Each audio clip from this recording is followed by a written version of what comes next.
وزیر اعلیٰ سندھ سید مراد علی شاہ کی ہدایت پر 150 سالہ قدیم برگد کا درخت بحال کر دیا گیا ہے۔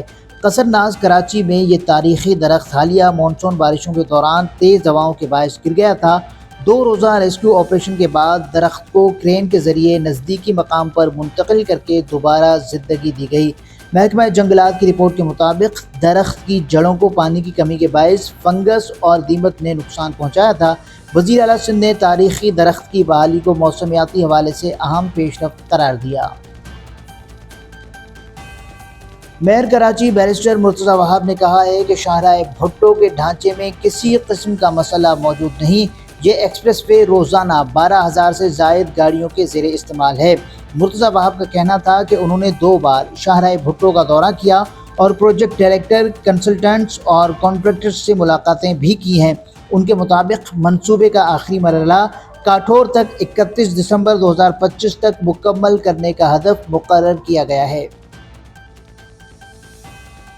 میئر کراچی بیرسٹر مرتضی وہاب کا وفاقی وزیر ماحولیاتی تبدیلی مصدق ملک کے ہمراہ TP3 اور کلفٹن پمپنگ اسٹیشن کا دورہ، حکام کی جانب سے تفصیلی بریفنگ دی گئی۔ میئر کراچی نے وفاقی حکومت سے مالی معاونت اور بین الاقوامی فنڈنگ تک رسائی کا مطالبہ کیا۔ وفاقی وزیر نے مکمل تعاون کی یقین دہانی بھی کروائی۔ وزیر اعلیٰ سندھ سید مراد علی شاہ سے ترکی کے قونصل جنرل ڈاکٹر جمل سانگو کی الوداعی ملاقات ہوئی ہے۔